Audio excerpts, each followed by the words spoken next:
thank you for having us on, Peter.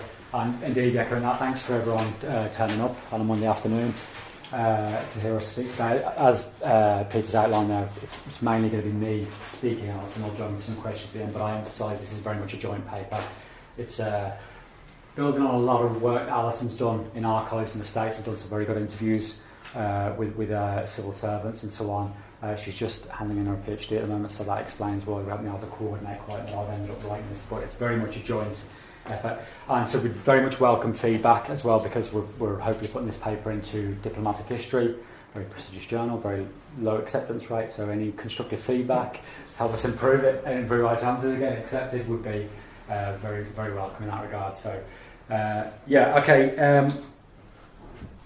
the problem I have with this is it's cutting it down as well as ever, so I'm going to be quite brief and leave plenty of time for questions. If I skip over things, more than happy to come back and address them. But essentially, what we're trying to look at here, obviously Clinton's role, very famous, very celebrated, obviously very important. We're not in any way questioning that. What we're trying to look at is to say how important were things going on, lower key kind of stuff that was going on before Clinton, and a more difficult time. I mean, the key thing about Clinton is we're saying two things. One, that he's building on the efforts of people like the Four Horsemen and so on. And I know that, there are records of this that has been written about before, but what Alison's been able to do is really look at some of the Carter papers and the Tip O'Neill papers in Boston College and so on, getting a real understanding of the kind of things that people like the Four Horsemen were doing in the 70s and even on into the 80s, even influencing the Reagan administration.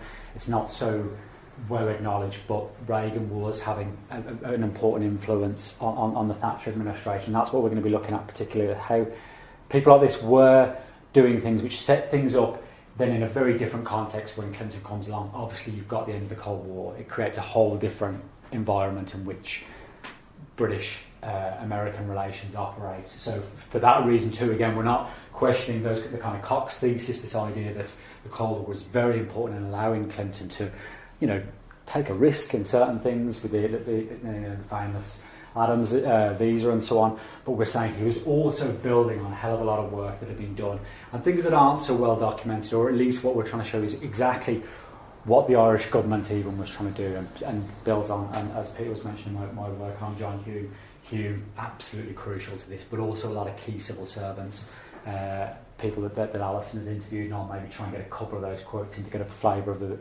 really good interviews she's done in that regard.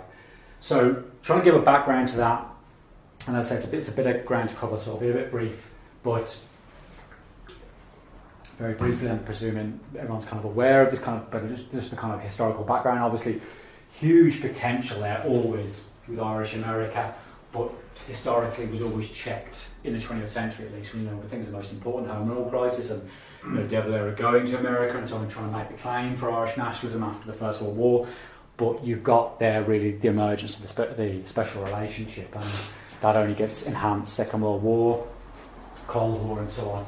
And Irish nationalism doesn't help itself. Of course, neutrality. That's the kind of catch-22 from an Irish nationalist point of view. Is they want America to help press the issue of partition, but even JFK is not going to do that because of how important in the Cold War context the Washington-London relationship is. So I always use this kind of teaching my students about this is drawing on Garrett Fitzgerald, who I'll mention a bit more. His kind of this notion of this triangular relationship between America, Britain, and Ireland. Both the British and the Irish like to think they've got these special relationships with America, but obviously in a more important there is that very profound ethnic linkage for the Irish, but it's trumped by a geopolitical relationship of extreme importance for everybody in the latter 20th century. So the Irish are kind of very much secondary, despite the fact that they've got this potential. There's this huge lobby there, and historically hugely important in terms of finance and encouragement, the more revolutionary side, actually arms and etc. So there's huge linkage with Irish nationalism, but not at the executive level. The White House, the American government. So there's Irish America, but there's the American government. And even when you've got an Irish American in the White House, it doesn't matter because it's trumped by the special relationship. And so even just giving you a kind of a quote there of, when you get the outbreak of the Troubles here, obviously again Irish nationalists looking to their American cousins for support, and I think this is Kissinger responding to a request from an Irish American politician. I can't remember exactly who it is. It's not Kennedy, one of the more notable ones. But referring to the outbreak of the Troubles and so on, and Kissinger saying, the UK would react to US intervention in those problems is the same way as we would react to foreign intervention in our efforts to resolve civil rights and issues in the US. So he's obviously referring there to kind of the more basic idea of state sovereignty. You don't mess with people's affairs. I think we all know that Kissinger, when it suited otherwise, Chile or Syria or wherever it was, more important than that, but what's been formally said is the geopolitical situation. That you definitely don't mess in internal affairs of the UK because it's, in a Cold War context, your most important ally. Okay, so it's not going to happen. Formally, it's about the state of sovereignty, but more important to that is the fact that the real special relationship in military, political terms is trumps the ethnic special relationship between Ireland and America. So what we're trying to look at then is how, first of all, Irish America plays to the stereotype, to this idea that it's, and perhaps it is, even the way the British see this is kind of, there's certain stereotypes at play here, but Irish America in some ways does act up to these in the early days of the conflict, especially when you've got things like Bloody Sunday and internment. You've got Kennedy coming on and making these comments about, particularly after Bloody Sunday, that this is becoming Britain's Vietnam. So you can imagine the kind of media attention that this drew in America and back, of course, in Northern Ireland, in Britain and Ireland. Huge focus as the last male surviving member of the Kennedy clan, that him saying these kind of things was going to have a big effect. Okay, and whatever his intentions, this was only going to add to give support to Republicans. Again, it was going to increase the flow of finance to the provisionals. So these kind of comments, profoundly unhelpful. Obviously the British government, and you can imagine the kind of comments that came from the British media in response to this, but even for people like the SDLP and the Irish government see that this is a real disaster, that this is a real problem. People like Kennedy saying these kind of things which are very unhelpful. They're fitting in with the natural stereotype that the British government's going to have of Irish America as interfering and simply back and romanticising about what's going on in Northern Ireland. Obviously because of the images that were being beamed into American homes at that time, British Army and killings in Derry and so on, this looks like it's just phase two of what had happened in the 1920s, and there's not, this kind of appreciation of a much more sectarian conflict that's going on here. And it's because of this, actually, particularly Bloody Sunday, Hume, obviously his constituency, his community, that this is where he sees, right, Irish America has potential here, but it's not helping. It's certainly not helping nationalists and what it's doing. And that actually flies out to America to meet with Kennedy after this to try and say, look, we appreciate your concern, there's far more constructive things that you could be doing and saying. Okay, so there's a very conscious effort there by Hume originally, but he's helped a lot as things go on by the Irish government, particularly when Fine Gael, Labour come into power, and you've got Fitzgerald as foreign minister, obviously very, very like-minded individuals in their kind of approach to the Northern Ireland problem, Hume and Fitzgerald, who have this very conscious strategy to try and reorientate Irish America and to try and steer it towards having not just to have some effect. The other thing is this is having no effect on just getting British backs up, right? It's not having any effect on British policy. And they're saying if you can moderate your tone, you might actually then have some influence on thinking in London. And so you get this kind of, as I said, this is in the literature, but we're going to look at more what's going on behind it. But you get this tradition then of what become known as the Four Horsemen: Kennedy, Tip O'Neill, Hugh Carey, Daniel Moynihan, together making these what they call an annual St Patrick's Day speech on the Northern Ireland problem, and doing two things in those speeches. Firstly, leading with the condemnation of the IRA, and this was a big deal. Okay, and we could go into more details of this maybe in the questions. This got them a lot of flack in Irish America, a hell of a lot. I was even been astonished at some of the things, even reading back through Alison's thesis there recently. This was a real risk for them. There was a real conscious effort to try and do this openly because London was going to listen to this. They couldn't dismiss the people who were leading on this. First and foremost, condemning those who were donating to the provisionals. Secondly, this is less apparent in the early kind of quotes, but the early speeches, 77, but as it goes on, 78, 79, there's no movement from Britain. That becomes more obvious, the culmination then of British policy as a secondary point. They always lead with condemning paramilitary violence, but as it goes on, they also criticise state violence as well. And always the intention was to influence British policy. It made it harder to dismiss that this was the kind of the idea. Thinking is, if you're saying Britain's Vietnam, you're not going to get an influence, but if you're helping in some way to reduce the flow of dollars to the provisionals, the British government might see you as being helpful, and that might give you more purchase. Okay, it doesn't always work straightforward like that, but that was always the idea, is that first of all you're hopefully having a positive effect, and they did. You look at the finances, they did drop off, not just because the dynamics of the conflict are changing as well in the mid-70s, but certainly these speeches were having an impact in the flow of dollars, which was a crucial source of income for the provisionals at this time. So you have an immediate impact, but there's always this agenda to try and influence British policy as you go along. And it's very much guided by Hume and Fitzgerald when he's foreign minister, but done through the horsemen. So let's have a quick look at what the British are saying and doing and thinking about Irish America right now, because Irish America is a big concern. So the British Information Service is what the provisionals would call the kind of propaganda arm of the British state in America. And they are doing a hell of a lot. Their main job in America at this time, obviously it's an organisation which is going right back to the Second World War at least, I think. But the main thing the BIS is doing in the 70s is focusing on Northern Ireland and trying to redress the kind of media presentation of what's going on in Northern Ireland, and try and show British policy in a more favourable light, obviously after internment, Bloody Sunday, etc. Try and explain the complexities and the sectarian dynamic, and just to explain what the provisionals are doing in Northern Ireland. It's far from being just this romantic freedom struggle. So it's very focused and spending a hell of a lot of money. Look at the kind of, the expansion of the staff there by the mid-70s. There's an awful lot of effort is being put in by the British government to try and counter that much more, that what is then the prevailing Irish American narrative, that this is phase 2 of the struggle for freedom and against British imperialism, etc. It's a real effort being put in here, and it's not working. So it's obviously an Irish American kind of journalist here kind of saying this, but it's pretty accurate what he's saying, that the British effort to sway Irish American opinion is counterproductive. Irish Americans tend to believe the opposite of what the British say, that hearing this with an English accent, this is, it's just not going to be believed. And this is why this works, what the horsemen do. So here's the Foreign Commonwealth Office noting a few words from Ted Kennedy, on the evils of fundraising carry far more weight in the Boston Irish than any similar statement from the British, from British politicians who are inevitably regarded as prejudiced. So this works, that when Kennedy and someone in a very strategic, conscious way start to change what they're saying, London starts to listen and starts to think, well, how actually the horsemen could be very useful if this is what they're going to do if they continue down this line.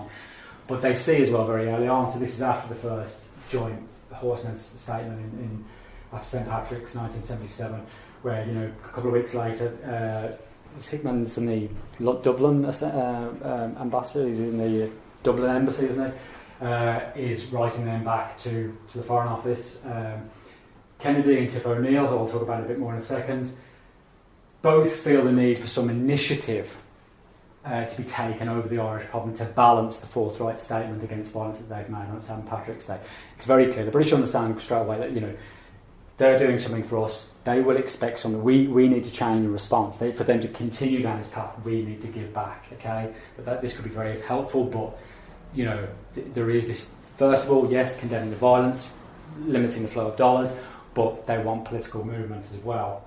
And just to briefly talk, because I've talked a lot about that, Kennedy, O'Neill, how important he is, because Kennedy obviously, I've already mentioned that kind of cachet that he has, the Kennedy family and so on, and the fate of his brothers, all adds to this, the kind of his status in Irish America. But Tip O'Neill is arguably more important in practical terms. He's the man with the hands on the levers of power as Speaker of the House, that he can make life very difficult or very helpful for the Carter administration. And so just a brief quote that I'll just, it's winning the lottery several times over is the way Michael Lillis, one of the very senior Irish civil servants working in the States at that time, one of the interviews Alison did, where he's saying Tip was absolutely crucial to this because he could make, as I say, make things very difficult for the Carter administration or make things a lot easier. So having him on board, there's that combination in a way. Kennedy having that kind of media appeal and Tip O'Neill having that practical political influence at the heart of the American government. This gave this project that constitutional nationalists are kind of aligning behind real purchase. It's first of all people in London are listening and people in Washington are going to have to listen as well to what's going on. Okay, so O'Neill and Tip and Kennedy are both equally important, I would argue. And that's what delivers on this. So again, it's not all this hasn't been written about the Carter Initiative, but we're trying to show how there was a very strategic effort went into trying to achieve this first statement by the American government, by the President on Northern Ireland in 1977, the Carter Initiative as it's referred to, August 1977. And it's because of this very strategic alignment of Tip and Kennedy and the Horsemen working with Dublin, particularly the Department of Foreign Affairs. Fitzgerald is shortly out of office, but it's very much the kind of civil servants that he made sure to put in place, people like Lillis and Donlan, who can kind of continue this even when Fianna Fáil comes back into power. It's that kind of axis that's really steering what the Horsemen are trying to do in Washington and get this influence. And you look at the statement, it's very predictable. It's very anodyne. Okay, there's not a lot seemingly is said in it that's like, you know, the kind of general platitudes of hoping for a peaceful settlement, etc., etc. What's more important is that it was said, that the statement was made. This was a big deal to get the President to say anything about Northern Ireland, because previously the State Department, in deference to British opinion, would always, you know, the President doesn't make any kind of comment on Northern Ireland. And here you had Carter finally making a statement, which allows, obviously Hume's going to say this afterwards in writing a couple of years later, this was a real turning point for him, for the SDLP at this time, in saying that the statement made Northern Ireland a legitimate and serious issue in the Atlantic relationship between London and Washington. As I say, he's going to say that, but clearly those, so I'm citing here now kind of an expert on the Carter administration, John Drumbell, saying that it did, this was a big deal. This did in effect establish a legitimating precedent for US presidential involvement in Northern Ireland, in direct opposition to the British Foreign and Commonwealth Office. So I'm not able to go into all the details of here of what Alison kind of covers particularly in her PhD, but the British fought against this big time. And so that's why it is a very bland statement, because of course it was watered down in deference to the British, but even then they did not want this, any kind of statement whatsoever, any form. So as I say, it's not what's in the statement, it's the fact that it is a formal statement by the most important office in the world, saying, okay, we would like, progress and peace here. And there's an implicit, so going back to the quote that I've kind of jumped on, of Drumbell, what he's saying is, despite the vagueness, the fact that this was achieved despite British resistance, that was the point. Okay, despite, people look at the vagueness and say, well, it doesn't really mean anything, but it's the fact that this was, okay, you've actually broken the mould here. You've started to have a counter-influence of what was very traditionally a very Anglophone State Department blocking any discussion of Northern Ireland. This is a breakthrough. This is a turning point. Also, the one thing I would mention about the statement, because it comes back very importantly later, is that what Carter, beyond these very kind of predictable words, is he promises American financial support if there's a deal. Okay, so there's an implicit incentive there to say if there could be some kind of a settlement, America will support that with money. So again, this kind of precedent, which is taken on by Clinton, but I'm going to say even more earlier on when I talk about Reagan now in a bit. This is important, what's being said here. It doesn't work out quite the way it's intended. It's many years before it's delivered on, but it is referred back to, as I'll show you. I'm just trying to discuss a bit more that what was, what the Irish were trying to do here. When I say the Irish, I mean like constitutional anarchists across the Atlantic. Dublin, the SDLP, and the Horsemen. Well, actually, more particularly talking here about the Irish government. It's not formally engaged with this. It's very much working through the Horsemen. This is not being done formally through the Irish Embassy in Washington, despite the fact that the Lillis is very much involved in. They're working through the Horsemen, drafting speaking notes for Tip O'Neill, and through him, Hume is also having, they're kind of drafting what becomes the very early versions of the Carter Statement. They're obviously radically changed, diluted to suit more British and Unionist opinion, but they are behind this initiative, but they're working through the horsemen. Okay, and in fact, there's a very conscious effort here. If you look at these kind of comments again from Hickman, writing back to the Foreign Secretary David Owen, the Irish do not wish to involve themselves in any detailed discussion about the precise drafting of any such statement.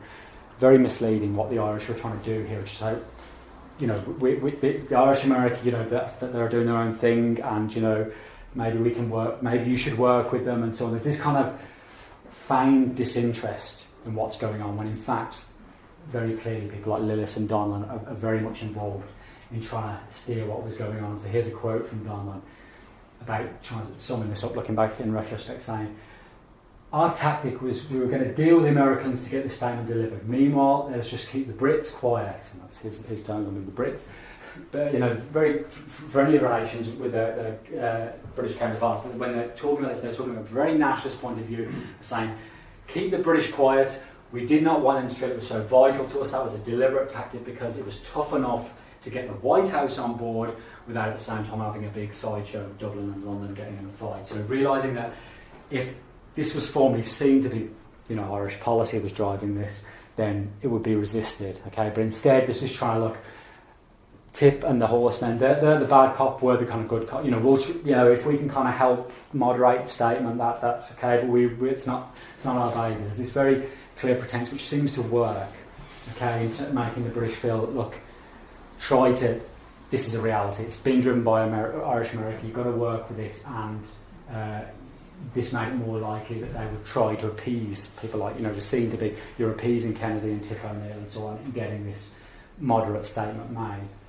Okay.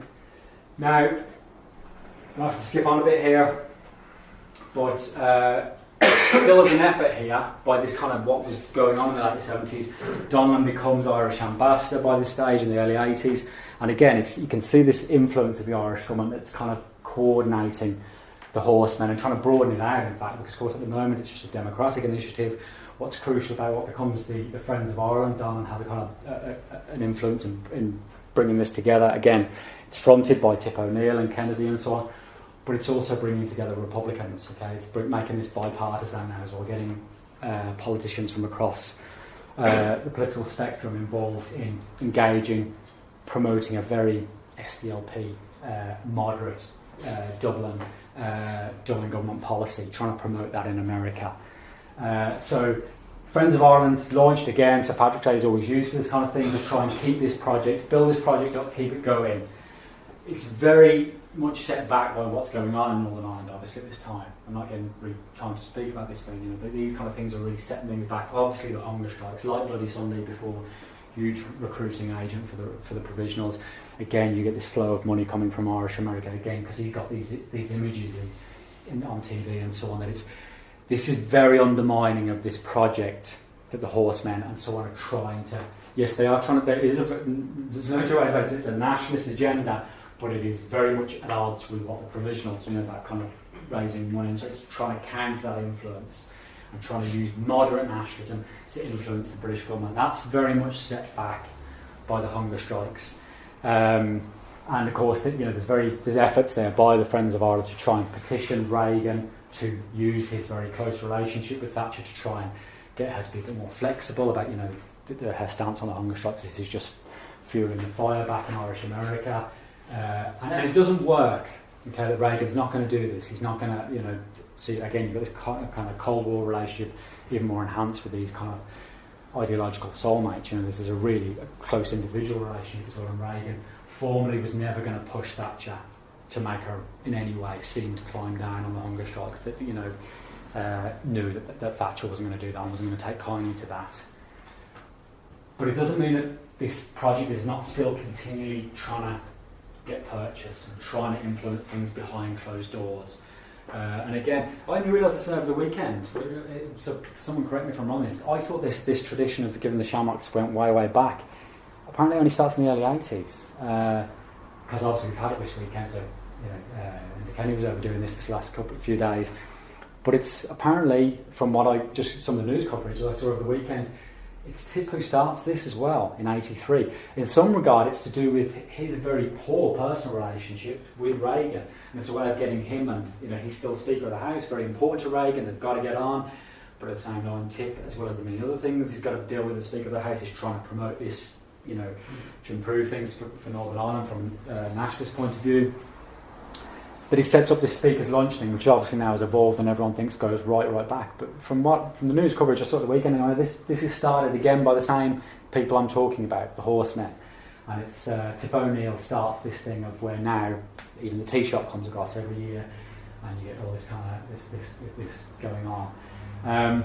So you've got these continual efforts to even engage a Republican White House and bring Republicans in the Senate and so on board, impressing Reagan, who's not going to formally say anything. He's not going to create difficulties for Thatcher when the hunger strikes were on and things were, there's this real standoff between the British government and Republicans.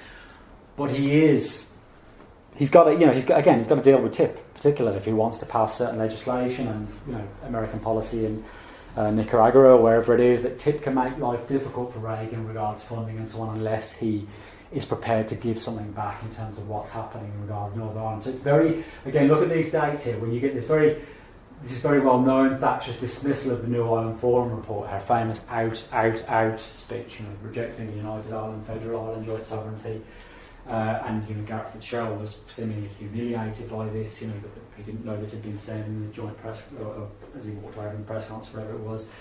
This is a real setback for constitutional nationalists. And Irish America, particularly the Friends of Ireland, helped turn this round. That if you look at then, a month later, you get Reagan making these much more subtle. Okay, so he's not going to embarrass Thatcher, but making this very public commendation of what the New Ireland Forum was trying to achieve. These courageous, forthright efforts embodied in the reports of the New Ireland Forum, just before he's meeting Thatcher at Camp David that same month. So it's in the context of this that Reagan is. Now, we haven't got to look at all the papers from this. We were looking for what the Carter papers. I would hope to maybe go on and do that to see exactly what was going on. But it's very clear, even from people like FitzGerald's very detailed memoirs, that Reagan was saying things to Thatcher to try and steer her back on track with the Anglo-Irish process and trying to, constantly bring it up. Here's the crucial thing. It's just every meeting, Reagan is constantly, how's things going in Northern Ireland? But there is this continual, we'd like to hear that there's progress. How are things go? How's your relationship with Dr. FitzGerald, etc.? That kind of thing that's going on. So it's not as overt as what Carter was obliged, kind of forced to do. But Reagan is also, to a degree, having to press this issue with the Thatcher government. And again, I'm referring to the dates here. You can see the sequence of events that apparently from FitzGerald's memoirs that it's saying the following month. That was the real turning point in the Anglo-Irish negotiations, where the government finally came back with proposals in January 1985 and said, okay, there will be an Irish government role. It's going to be very much less than FitzGerald hopes for, or Hume or the Horseman hopes for, but there will be a formal Irish government civil service presence in Northern Ireland that becomes the Anglo-Irish Agreement, however many months it is later in that year. And so if I'm just referring to Irish America, there's the evidence from Thatcher herself, when she leaves office. The Anglo-Irish Government, interestingly, is one of the only real significant that she acknowledged anyway, that her only real significant regrets from her time in office was the Anglo-Irish Agreement. And saying pressure from the Americans made me sign that agreement. She says to Lord McLoughlin after leaving office in 1990. So it's very clear that she was being pressed here. And again, look at what's going on here. This is the day the agreement was signed. You have Reagan and Tip O'Neill, coincidentally, ready, knowing clearly in the loop about this agreement, that they're there in the Oval Office for a joint press conference to welcome the initiative and to provide American financial support. And Reagan even refers back to in his speech specifically to the Carter statement that it is acknowledging. Tip is there to say, time to make sure he delivers on his predecessor's commitment, to say America had promised that if there was a deal, and of course the hope was that deal would have been power sharing, an actual local deal. Okay, so there's not that's still very far away, but it's like there's a deal here, so let's support this, let's encourage this, let's provide American financial backing for this. So you get this, it's very clear the choreography of what Reagan is having an influence here. Tip has still got some purchase there and that this is what helped prompt. It is a very crucial factor in getting Thatcher to sign up to the Anglo-Irish Agreement, which although she regrets, I would argue, I won't see I'm doing it for time here now, I'll come back to the details if people wish, but like I would argue very strongly that it's crucial on so many levels. Not in the way that its authors intended, but it does have a crucial impact on what becomes the Northern Ireland peace process. That it obviously changes London-Dublin relations. It has a very unintended effect on what Republicans do. If you look at those talks, as I have looked at published emails on those Sinn Féin SDLP talks, it's not just about the abstracts of armed struggle and self-determination. They're debating the Anglo-Irish Agreement, Article 1C and the kind of nuances. That's what really starts this discussion, and Republicans going, hang on, is there something in it for nationalists here? So it does have an effect on Republicans. It does eventually force Unionists to negotiate their way out of it. Again, it doesn't happen in the kind of time frame that some might have imagined, even Meagher and O'Leary, but it does have that effect that eventually Unionists see that there's going to have to be some deal with the SDLP and the Irish government if there's to be, if you're to get rid of the Irish government having that more direct role. Okay, so it does kind of have that effect. All of these things create the much more favourable context for Clinton to come into. And of course, the Cold War, again, that's, Cox has covered all that completely. That's absolutely vital to allowing America to come in and play a more intrusive role, to put it bluntly, and to do things which do offend British opinion at that time where, there's a very different world after the Soviet threat is removed. But Clinton is also building on all of this, the Anglo-Irish Agreement, better British-Irish relations, and people like what the Horsemen have already achieved in getting that kind of organisation of Irish America. Not just organising, but organising at a political level where it has influence by being far more moderate, by not banging on about a united Ireland. That's the kind of thing that the Horsemen do not do after they start talking to Hume and so on. They don't talk about British withdrawal. They talk about they talk SDLP speak, Hume speak. They're talking about, that kind of agreements between all communities. It's that reformist language which is harder for the British government to ignore, because they're also saying at the same time, and normally saying at first, do not support armed republicanism. Do not donate. If you want to donate, set up businesses in Northern Ireland. So this is the other thing. It's this whole very organised effort to say to Irish America, great, if you really care about the old country, bring some jobs there. Don't just donate money that's going to no raid in these kind of groups, which, although they deny it, are effectively fronts for the provisionals. So there's this very concerted effort amongst political Irish America to reorientate it, to try and say, this is how you will have a positive impact on Northern Ireland. And it does work, and it does create a basis for what Clinton goes on to do. And I would even say, so again, this has been far more covered in the literature, this role of Clinton and the kind of pressure that he also was under, and debates about why he was doing what he was doing. Was it about the Irish vote? It's not that simple, there's a lot more to it, but yes, there was the Americans for a No Irish Agenda group, which evolved out of Americans for Clinton and Gore. They were important electorally, fundraising and so on for the campaign, and they do help, push Clinton towards this debate that develops into the visa issue and giving Adams the visa. But what I would also note, even about that, is that this group, as important as they were, and they were a very different group. They're not, as again I'm quoting John Burrell there, saying that they're not simply an outgrowth of the Hume-Kennedy network. These are the new kids on the block. Kind of more corporate America, and they're more about actually trying to draw Sinn Féin. They're not an SDLP kind of group. They're more focused on what Adams and McGuinness are doing. So they've got their own line, and the visa is their big idea, but that gets knocked back time and again until you get the green light from Hume and Kennedy in Dublin, from Albert Reynolds and Taoiseach. That Clinton is open to it, and he makes these comments about considering the visa and so on, but it gets knocked back until Kennedy, and here's Anal Dowd, is just one of the key members of the Americans for a No Irish Agenda group, is saying that Kennedy was still the king of Irish issues on Capitol Hill. Clinton, it was inconceivable that he would act on an Irish issue without checking with Kennedy first. And Kennedy, of course, checked with Hume first. In fact, it's quite... it's at Tip O'Neill's funeral, died the same month that the visa's issued, that Hume over in the States, and Kennedy says, is this time to now to give the green light? And Hume's got, it's obviously been in these discussions with Adams for a long time and believes now it is important to give Adams the visa. This is going to help him sell the case for a ceasefire. So again, you've got that old network still having an influence, still coming back into play to say, and even, the tragic irony is even at O'Neill's funeral, he's bringing together these actors who are kind of having these conversations to say, actually the timing's right now that you give Clinton the green light to make this very bold decision, which obviously this is a different level altogether to the Carter statement.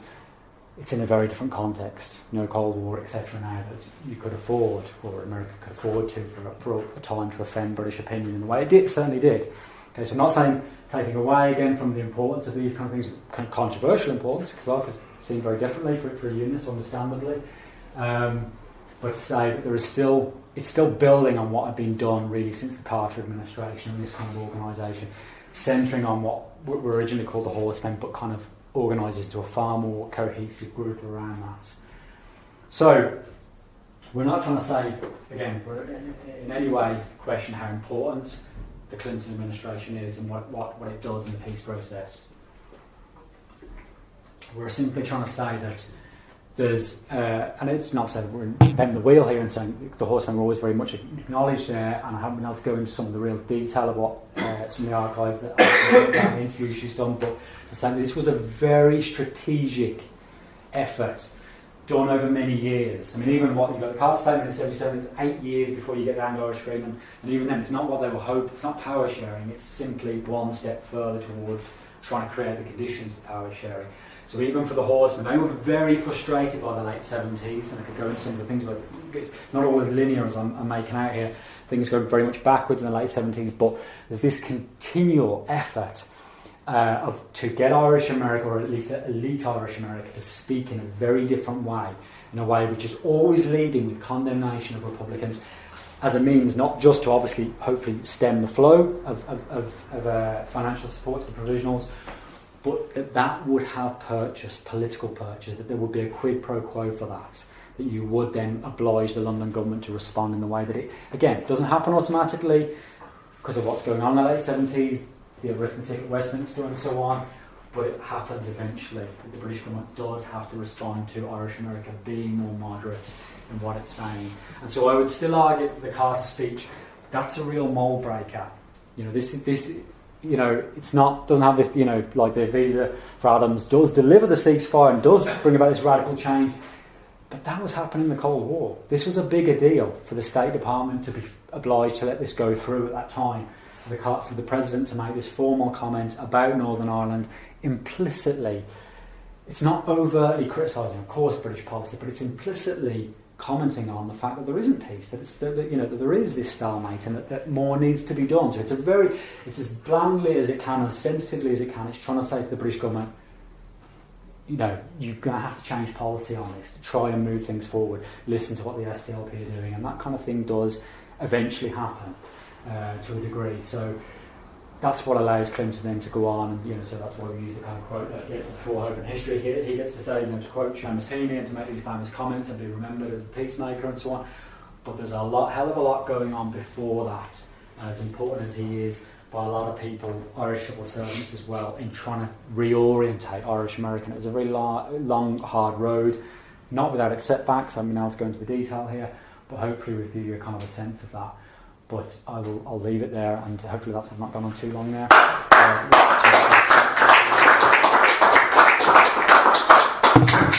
you very much, Peter, for Alison as well. We have time for questions to Paul to start. Thank you very much. Well, the original question I wanted to ask was, what gives, in your opinion, the United States of America the right to introduce peace everywhere in the world? Peace and democracy, but well, I know the answer for this question already. The fact that they're still probably the most power, the biggest power in the world, gives them that right. But anyway, listen, it can be easily contended, what's the interest of the UK, of Britain basically, is in Northern Ireland, and what's the interest of the Republic of Ireland is in Northern Ireland. Their interest is to keep them at an arm's length and basically to have a relatively stable security situation here, not to have a war or basically a conflict on their doorstep. But what's America's interest in having, peace in Northern Ireland? You see, there's no oil here. You know what I mean? There's no oil. Right. Well, so what's the reason they want, peace and democracy here? There's no oil, and it's a really small market, if you know what I mean. So is there any other reason you think they might want peace here other than pleasing Irish America, which obviously isn't a unified front, either, and is very diversified internally? I think it changes as it goes on. I think what's happening in the 70s and 80s, the period that we've talked about there more, it is very much about Irish American. It is, responding to that ethnic kind of pressure. I think by the time Clinton comes along, it's different. Again, so I've said about the end of the Cold War, but it relates to the end of the Cold War. Again, I'm kind of using Cox here and saying that it's about America. It's not as simple as achieving this Irish vote. There's a very fragmented Irish vote. People have written far better on this. Saying that it's not that easy that just by what you do on the line you're going to win the Irish vote. That it's not that simple. What I think the Clinton administration is trying to do there, look at what it's doing in the Middle East at the same time as well. It's trying to find a role for America post Cold War, where it's the only superpower, and it's got all this huge influence and potential. What does it do? It's actually we could be very critical, so I know there might be kind of a more critical angle on this that you could give, but I think there is a period there where America does actually in the 90s try to go, well, how misguided in certain ways, that it does try to use American power in a way that is trying to, what it understands as being peaceful democracy and so on. There's also money to be made, if you're investing in Ireland, English speaking, but in the EU, all these other kind of things. Island. But I think it's more about trying to promote. Clinton was about, and America at that time, trying to promote the idea of get over the kind of reputation of America being the bad guy or part of that, of actually having a positive foreign policy that was about trying to support peaceful efforts. I don't know enough to comment on how that works in the Middle East and how you could argue that. Well, we all can see how it works, can't we? Yeah, but I'm saying I'm not an expert to comment about exactly what was being done in the Middle East in the 90s. My perception is that yes, it wasn't it's incredibly hard for the American government to be completely even-handed in the Middle East because it's got very many other geopolitical interests there. What was kind of worked in Northern Ireland is that was always balanced by that you had this ethnic bloc and this region that was always going to sell well to Irish America, but that you were never going to put, even outside of the Cold War, you were never going to really, Britain was still a key ally, that you had that kind of balancing effect. And that's where I think that America could come in and play quite I think, to be fair to Clinton, one of your perceptions on other aspects of his policy, that administration did play quite an even-handed role, ultimately, in Northern Ireland. Did very controversial things, the Adams visa, you can understand how that would be very difficult for unionists at that time, victims of violence, totally understandably. But ultimately, Clinton was very careful in what he did in trying to give visas to loyalists and all these other things that I think that... so it's far more complex by the time it gets to the Clinton administration. But yes, it's about an ethnic lobby to begin with. That's still important in the 90s. Americans were nourished and that they help get Clinton and Gore in office. But you need to have a lot more expertise on American foreign policy than I have to understand what's going on. But my understanding is it's about America's got this huge potential in the 90s, and what do? You're the only superpower, So it was genuinely about trying to create a more progressive foreign policy. Now, I'm sure, like as I say, experts in the Middle East could say be far more critical about that. But on Northern Ireland, at least, I would say the Clinton administration was quite even-handed. So you would say just for the sake of having genuine peace here, that's what they really wanted, genuine peace here. I don't think they're opposed to genuine peace. That's what they wanted here. I think you could also, as I kind of alluded to there, that there's obviously very particular financial reasons why it was useful to have peace here. Like if that's your an English-speaking country that's in the EU and so on, that there was a lot of money to be made as well for American businesses. You could go down that line too. And I'm not saying that's not part of the explanation, but I think there were, as well as the other motivations, and you could be more cynical about it. That Clinton would often, when you had the domestic controversies back home, that he was flying out to Northern Ireland to take away from that. But I think there was a very genuine intent by the Clinton administration as well to try and bolster peace here, personally. Well, thank you for your paper. You have preempted, part of my question, because, yes, of course, there was an ethnic bloc that was important for U.S. internal politics. The first intervention by Carter was in 1977, the first year in which he entered, the White House, and it was the first foreign intervention after the Hanoi handover or surrender, as you want to call it. So it was really there. The research of a foreign role, and it was the same thing with Reagan's statement in 1984. Mm-hmm. Reagan's statement came just around the election. Mm-hmm. But no, and also Clinton's intervention, yes, of course, it was about, a new role for the only superpower left, but it was also on the, footsteps of the failure of the first health reform. Yeah. So they needed, something to present, what is this administration for? Okay. No, but my real question is, how linear was the process for the Four Horsemen and for the U.S. administrations?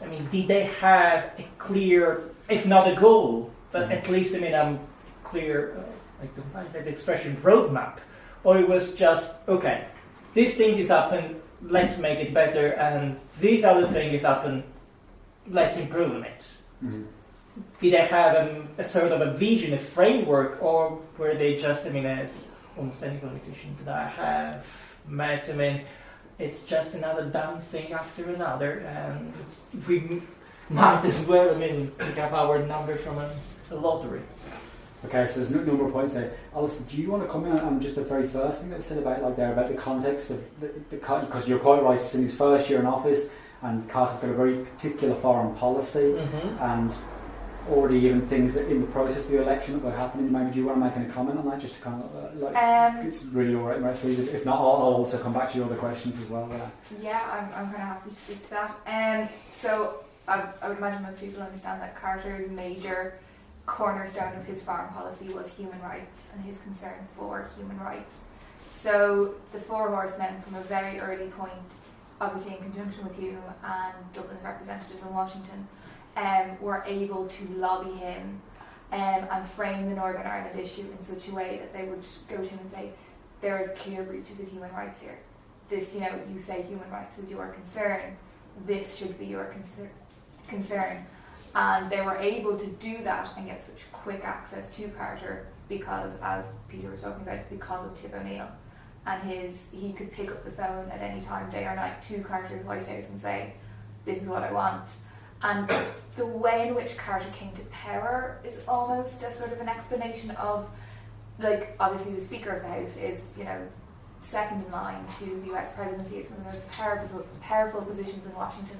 But Tip O'Neill, during the Carter administration in particular, had a lot of power because Carter was this maverick that sort of came in on the back of Watergate, dismissed Washington, dismissed political elite, said, I don't do the backroom deals, I don't do the politicking, I'm totally honest, totally transparent, I'm not into this whole Washington elite thing. Not entirely unlike the person who's currently in the White House. Not that I would ever seek to draw a comparison between Jimmy Carter and Donald Trump. But he needed somebody like Tip. If he and his White House weren't going to do the politicking, he needed a brawler like Tip O'Neill to come in and do the deals for him. If he wanted any of his policy through, he needed Tip. So when Tip needed this, he knew that he would get access very early on to Carter's White House. So I'll maybe try and answer what you were saying about what did the American administrations have a sense of what they were trying to achieve? Yes. Again, I think there's a difference in that. I don't, maybe Alison will contradict me on this, but my sense is that with Carter it was more responding to these kind of pressures, and the fact that, as she was saying, that they were able to use this human rights motif that he'd used as his platform to get elected to say, because you had the kind of Amnesty International, the Bennett report, these reports coming out in the late 70s showing that there was really dodgy stuff going on in Castlereagh and so on. So they were able to use that to get purchase. And I think Carter was simply responding to the pressure. as much as he had genuine beliefs in this human rights kind of policy, it was very problematic when it was your main ally, and he was simply saying it because he was under a lot of pressure and it was a weak administration. He was very dependent on O'Neill, so he was obliged to say it. I think with Clinton, so maybe this goes back a little bit to the previous question about what did they have a sense of what they were trying to achieve. I think it was a lot easier by the 90s because what I overlooked there is saying that like Clinton knew, so I was giving him a lot of praise there, Clinton knew he was backing a winner in the 90s. You know, London and Dublin's relationships were transformed. Notably, the visa only comes after the Downing Street Declaration. London and Dublin are now totally, as far as they can be, really aligning and trying to, you know, and as you were saying in the original question, their interest is in peace and stability in Northern Ireland. They see they've got a common interest. London and Dublin have got their act together. We found out that London has actually been speaking to Sinn Féin. Unionists are finally sitting down and speaking to the SDLP and indeed to the Irish government.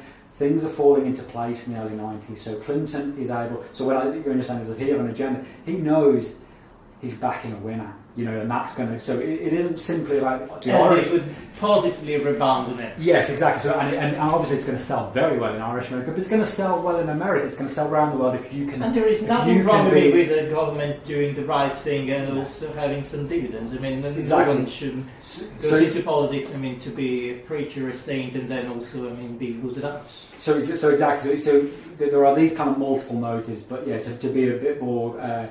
cynical or however about the Clinton, you could say, yeah, you know, of course he sees this is going to be a positive thing, and it's the same as what, you know, again, I'm not an expert on the Middle East thing, but my understanding is, you know, it's the Norwegians that do the hard work, and then, you know, he comes in and does the famous law on handshakes. It's the same thing in America. There's a lot more work had been done by, you know, the two communities here and the two governments particularly. But it is important when you get a president giving it that magic and coming on and turning on your Christmas lights. That did enthuse, that did oblige the British Irish government to go further to resolve decommissioning or get it somewhat more resolved at that time. You know, so there are multiple agendas there going on. I think with Carter it's different. I think it is far more about he's responding to that ethnic pressure. With Clinton, this is, yeah, great if you can, you know, keep Irish America happy. It's a very important constituency in the Democratic Party, but it's also about, you know, getting a foreign policy success, you know, which is even better when you've got problems at home with your healthcare and etc. Yeah, of course, it's very complex, but hopefully that answers some of what you were saying there. Marilyn? Yes, why did Margaret Thatcher regret the Anglo-Irish Agreement? And in retrospect, it looks like one of her biggest achievements. Yeah, it's a good question. Yeah, I think because it didn't do what she intended, or what she felt she was promised, either by the Irish or indeed by her own civil servants. I think if you looking at the negotiation of it, there's evidence there to suggest that she bought into it for security reasons. Her focus was always on the IRA, whereas Fitzgerald was far more concerned about the rise of Sinn Féin. This was even more destabilising politically. That, you know, Sinn Féin was winning seats in the Irish Republic, and, you know, playing a part in bringing down a Philip Ford government to a small degree, but, you know, this was seriously destabilising when you had, you know, the RUC was used to dealing with the protests on the streets of Belfast. The Guards were not used to dealing with the protests they had in Dublin in the early 80s. So the Irish government, and I think a lot of British civil servants could see this, is that Sinn Féin, this was a real problem, you know, in a way that, however much you might contain the armed struggle, the huge effect that the hunger strikes had in Irish America and elsewhere around the world, you know, a minute's silence by the Portuguese Parliament and all this kind of stuff after Bobby Sands died. This was Thatcher, you know, beat the hunger strike. You know, she won the battle, but she didn't win the war. Sinn Féin, that was a seriously destabilising effect on Northern Ireland. And I think you had British civil servants there who persuaded her that the more that it would deliver on the front of the struggle against the IRA, when actually what it was to try and do was to try and contain Sinn Féin's vote and to support the SDLP. So I think she felt she was kind of sold a pup a bit on the Anglo-Irish Agreement, and she felt that it would help her defeat the IRA, and that wasn't going to happen. That defeating republicanism was a far more complex project which involved addressing the political aspect of it as well. So she felt it didn't work in the way that it was intended. So yeah, I hear what you're saying, because she could, you know, claim that you could make a case that, you know, she was very important in starting to turn things around in Northern Ireland, but she didn't buy into the agreement on those terms. She felt that this was, you know, this didn't work out quite the way that Fitzgerald and some of her advisors had promised that this would help her. Because republicanism didn't go away? Because she felt that there would be much greater security cooperation from Dublin, without appreciating that it was always still very difficult for the Irish government to cooperate with the British state when you had the controversies about shoot to kill, when you still had the Birmingham 6, the Guildford 4, all these problems that made it politically difficult for, particularly when a Fianna Fáil government comes back in, for an Irish government to go out of its way supporting British security and judicial processes when there are still serious questions from a nationalist point of view, shoot to kill, Gibraltar, etc. So there was always limits, so that's what I think Thatcher didn't understand, and our civil servants did, is that there was always a political dimension to this, and you had to deal with the Irish government to help. You couldn't defeat Irish republicanism through a purely military strategy. She felt you could, and some British civil servants agreed with the Irish state that you had to deal with republicanism in a different way. That yes, you try and contain it. That is vitally important to still militarily, but that also to deal with what Republicans could make, the propaganda they could make out of British injustices in the judicial process and so on, and to deal with the reasons people were voting Sinn Féin, the reasons why, as they feared, SDLP voters were even starting to vote Sinn Féin. So it's very complex why Thatcher, she felt it would help defeat the IRA. It didn't work that way. What it did help is bring republicanism in, I would argue. Not in the way as well, it's not to suggest that Fitzgerald and so on intended it to work like that. Fitzgerald certainly didn't anticipate that there would be talks between Hume and Adams 3 years later. The hope was that it would be talks between Hume and Molyneux. And so it didn't work in the way, it's not like I'm saying that this was all very planned out, but it did have a progressive effect on politics in the longer term, I would argue. Could I come in on that as well, just on the Margaret Thatcher point as well?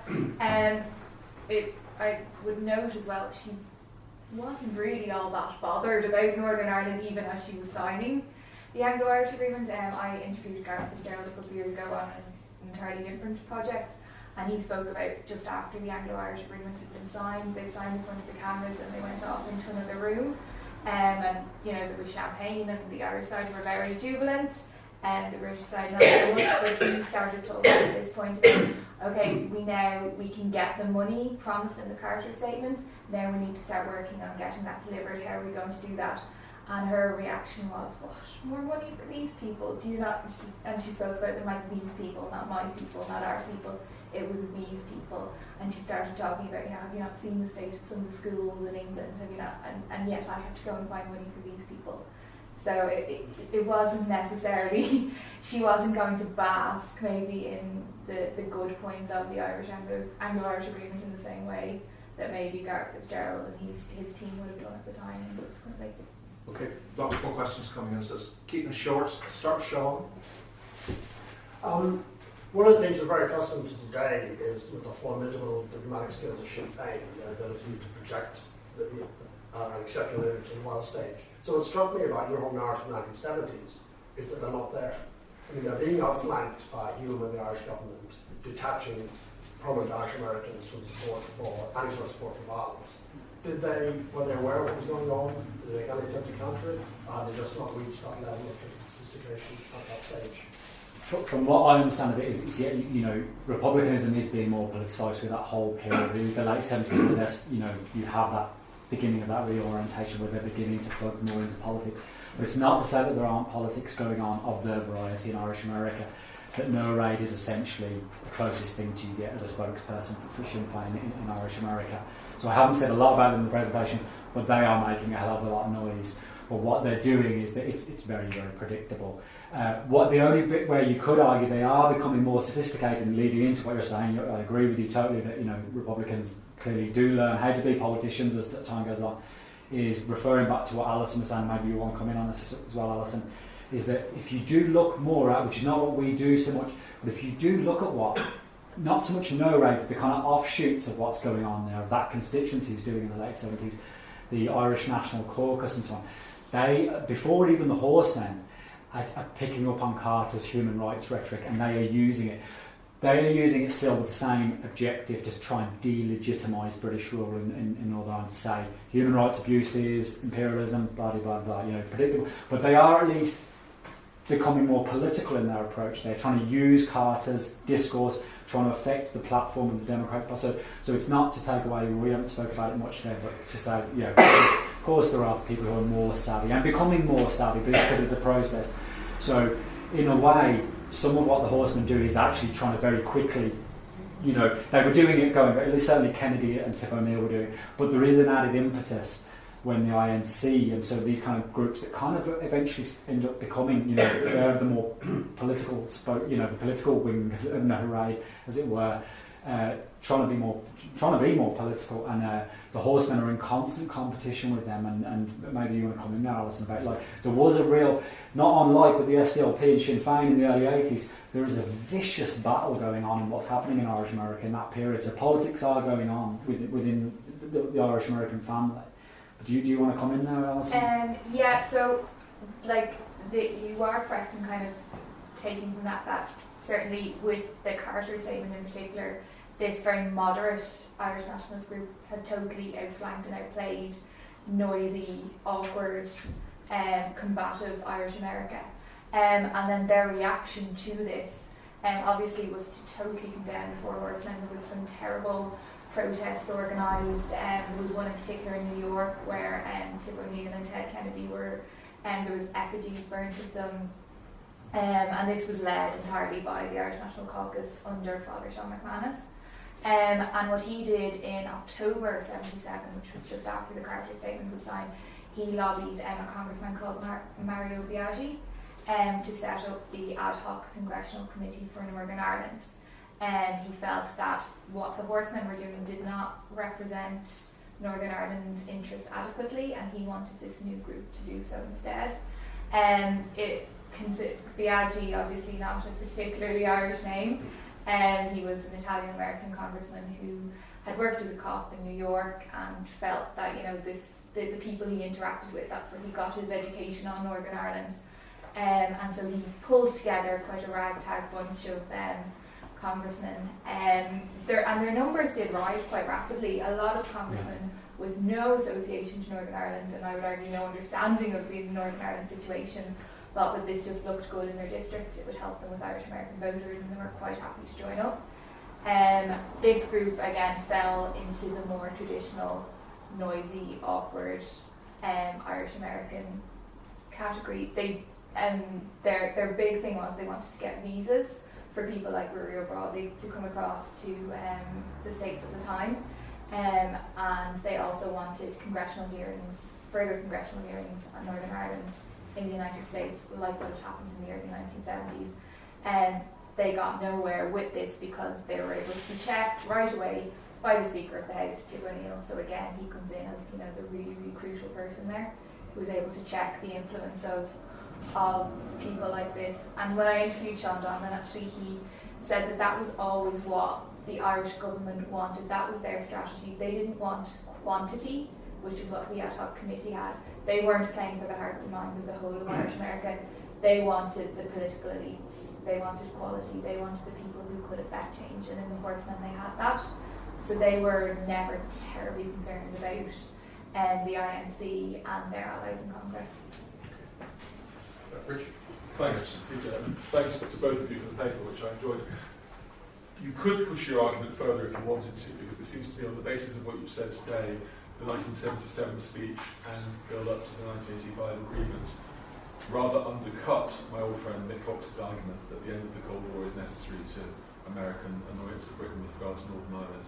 And you could push it in two other ways, because it seems to me the problem with Nick's argument is there's nothing in what happens in the Clinton phase which requires the end of the Cold War to explain it, because the reasons for Clinton's involvement, the different dynamics of what's happening in the North, the different place the IRA is in, the opportunity to be involved with a good news story to distract attention from what's going on within himself, etc. All of that is an adequate explanation for his involvement. Moreover, the literature on our American-UK relationships during the 20th century often questions how amiable it was. We repeatedly in America annoyed Britain about the Middle East, about the Falklands, and actually as people like David Reynolds have pointed out, America, when it suits them, will do things to annoy Britain. It seems to me the basic explanation for why things accelerate in the 90s is entirely explicable without the end of the Cold War. Now, you may not want to go there, but it seems to me that nothing you've said today is made you think that you have to go with the end of the Cold War as a necessary argument. and indeed what you're saying about 77 and 85 does further cut the roots from under, doesn't it? Yeah, in a way that gives. Thank you very much for the comments, Richard, because I suppose you're dealing with.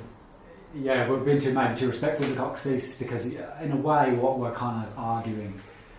So it's good to get the feedback on it. Is saying that in a way the card statement is more important than the Adams visa. The Adams visa is far more controversial and far media headlines at that time. But in the context, the card statement was a bigger breakthrough, given the kind of constraints. And I think I probably don't know enough about the complexity of the special relationship. But my understanding is, it is why if British government will always overplay it, but or overstate it, but it still was important in the late 70s at least. That it's even before the end of the Cold War, things are changing. There's multiple special relationships for Washington. But Britain needs America more than the Cold War. America needs Britain. Yeah, this is true. Of course. And I think that so if you wanted to, I think if you're trying to hit that diplomatic history. Yeah, I think that is good. So we probably should go back and look at the literature a bit more now, because appreciate that yes, that it is far more complex, and that we can perhaps be a little bit more.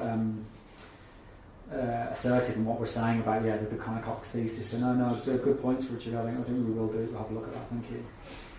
I'm just interested to say about this is a cross-party consensus by the time we get into the 80s on the Irish America in regards to attitudes towards here. I mean, is there anything we could say about the role that internal party dynamics played or cross-party dynamics played in America in the 70s at the start of this process? Thinking through this time, you have really the fragmentation of the Irish American vote, or the emergence of Reagan Democrats in the 80s as well. Is there a sense that maybe gives more room for Irish America to act? Or is there any sense of Republicans in the 70s kind of trying to restrict what the horsemen are doing, or is that really not a factor in what's going on? I haven't seen, I think you're right that there's a lot more to be said about how Irish America is a lot more complex than what is some of the literature portrays it as. It is far from cohesive, and where you do, as you say, you reference the Reagan period there, and where you get those more Catholic voters because of the issues about abortion and so on. So it is far more complex. That said, those that in the 70s, I still think that evolution hadn't taken place to the same degree, where those who were interested in Northern Ireland tended to still be. I mean, again, maybe Alison will come in or contradict on this. Those who were interested in Northern Ireland as an issue still tended to be fairly predictable in their politics. So it still is important what the horsemen do, but I think it is notable it's for Democrats to begin with. And I think that also reflects what you still see even in the Clinton period, that even when it's not simple, there never was this cohesive Irish American vote, but what I still think there is even not so much a vote, but there is still a very important constituency actually within the machinery of the Democratic Party, fundraising and police and fire departments. All these are the kind of things where, and we still see to a degree. There's still a legacy of that with the Clinton thing, with the Hillary Clinton more recently. That there is still, it's like I guess the Labour-Tory thing, right? You still see more, you have more Irish names in the Labour backbench and so on. There still is that kind of thing, that legacy, whereby. I think it was still more a democratic issue in the 70s. But you're right to say what you're saying, and I think where it becomes interesting is more in the 80s, where you do have now a Republican White House and even apparently Reagan. Oh yeah, I've got Irish roots, and it does because it's not like in every president does it there afterwards, but you still have this. The tip thing is still crucial. That Reagan, he was quite happy to do, like JFK come over and discuss his roots and all this kind of stuff. But it's more about, the importance of the Democratic Party in the American government system, and tip is absolutely crucial to that. But maybe do you want to come in there as well? There's nothing I would say to contradict that. I think in the 1970s context and the late 1970s context, it's important to bear in mind that the Republican Party had been decimated post-Watergate as well. So whereas the Democratic Party were on the rise and they had all their stars and they were the people you wanted out there, you couldn't even really necessarily think of any of their equals on the Republican side of the House or the Senate who you would put up there at that time. Until then, obviously, Reagan sweeps into power and decimated Carter. So obviously at that point they did have to start thinking on a more bipartisan basis. So I would say it would just purely be political considerations, as well as the fact that Irish America was just purely seen as a democratic constituency. The places where you had large Irish immigrant populations were where Democrats did best. Obviously, Massachusetts, Philadelphia, parts of New York, that was their territory. And even Tip O'Neill, being Irish American, he was the second in the line of three Democratic speakers of the House in a row who were Irish American. You had John McCormack before him, you had himself, and then you had Tom Foley after him. They were just so firmly rooted in that tradition.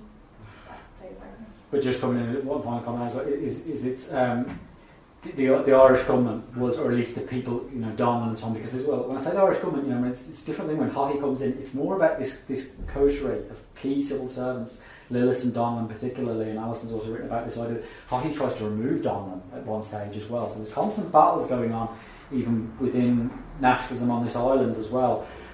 But Donlan is very aware of the limitations of having a democratic-only base, and the Friends of Ireland thing was a very conscious effort to say, so that we can, whoever's in the White House, we will still have a basis, and we will still have members of the party of whoever's in the White House that will have an influence. So that the Friends of Ireland thing was kind of like going, okay, horsemen, great, now it's built, and Tip O'Neill's going to be around forever, and as it turned out, you were quite right, that's a very good point, that the successive House speakers are drawn from the Friends of Ireland. So it's a very much a project to say, let's make this long-term, bipartisan, and a constant influence, and therefore a constant pressure on London through the White House. It's a very concerted effort to counter an Anglophile State Department, because that's what they begin with, okay? And they are always up against it, and then the kind of files Alison's looked at are really shit. The State Department's default position is no way. Okay, so, and that's what they're up against, and that's why it's so important having someone like Tip O'Neill or being able to reorientate Irish American way, just to get everybody singing from the same hymn sheet, and a moderate hymn sheet, to stop the kind of rabble rousing and stop Kennedy, what he was seen as being, just a rabble rouser, to say, you can have real influence, you got to tone it down, and you got to it's very conscious. Well, 4 horsemen giving the speech together, and then it builds up, and as it goes on, there's 15 names the next year, 20, 30, and it builds and builds, adding Republican voices as it goes on. It's a very conscious effort to do that. Okay, I'll take just one last question. More of a comment, really, and it occurred to me when you were talking, it kind of relates to the last question. I'm not sure Reagan just bowed to Irish American pressure in doing this, because he was Irish American himself. Yeah. And I think that is important. He was also a former Democrat. So Tip O'Neill pushing this issue could have been a way to cultivate a relationship with Reagan on something they might actually agree about.